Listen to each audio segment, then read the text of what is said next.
வணக்கம். செல்வகுமாரின் அதிகாலை வானிலை ஆய்வறிக்கை. அதிகாரப்பூர்வ வானிலை அறிக்கைக்கு இந்திய வானிலை ஆராய்ச்சித்துறை அறிக்கையை பார்க்கவும்.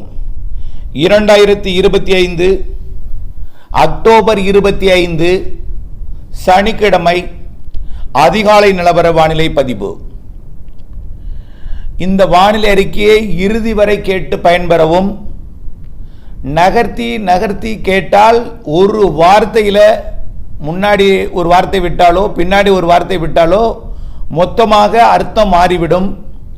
அர்த்தம் மாறினால் உங்களுடைய திட்டமிடுதலில் பெரிய மாற்றத்தை ஏற்படுத்தி விடுவீர்கள்.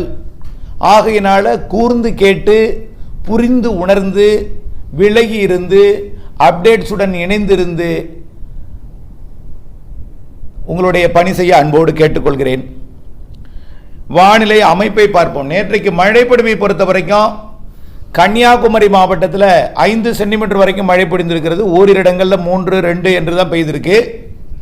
கன்னியாகுமரி மாவட்டம் மலைப்பகுதிகளில் திருநெல்வேலி மாவட்ட எல்லையோர பகுதி, அந்த மாஞ்சோலை மற்றும் திருநெல்வேலி கன்னியாகுமரி மாவட்ட எல்லை பகுதியிலையும் கன்னியாகுமரி மாவட்டத்திலையும் மழை. அடுத்தபடியாக வேற எங்கே குறிப்பிடும்படியாக மழைன்னு பார்த்தீங்கன்னா மதுரை மாவட்ட வடக்கு பகுதி, அந்த வாடிப்பட்டி சோழவந்தான் அந்த மேலூர் பகுதியில் உருவான மழை.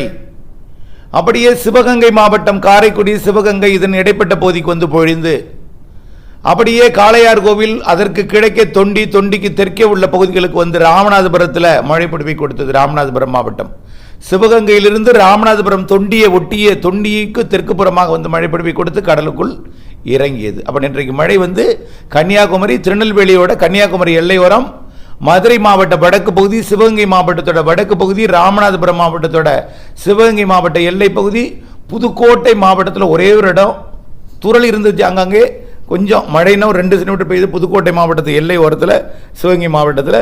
அப்படியே தொண்டிக்கு தெற்கே வேற எங்கேயும் பெருசாக மழையில் எல்லாம் தூரல் சாரல் அப்படி தான் இருந்துச்சு நேற்றைக்கு. ஓகே, இன்றைக்கு மழை எப்படி அமையும், வானிலை எப்படி அமைந்திருக்கிறது என்பதை பார்ப்போம். இப்போ 2 பக்கமும் 2 நிகழ்வு இருக்கு. வங்கக்கடல்ல இந்திய வானிலை ஆய்வு நிறுவனத்தான அறிவிக்கப்பட்ட காற்றழுத்த தாழ்வு பகுதி நேற்று இரவே தீவிர தாழ்வு பகுதியானது. அதாவது வெல் மார்க்டு லோ பிரஷர், நன்கமைந்த காற்றழுத்த தாழ்வு பகுதி, எல்லாமே ஒரே பேர் தான். வெல் மார்க்டு லோ பிரஷர் தீவிர தாழ்வு பகுதியானது. இது அந்தமான்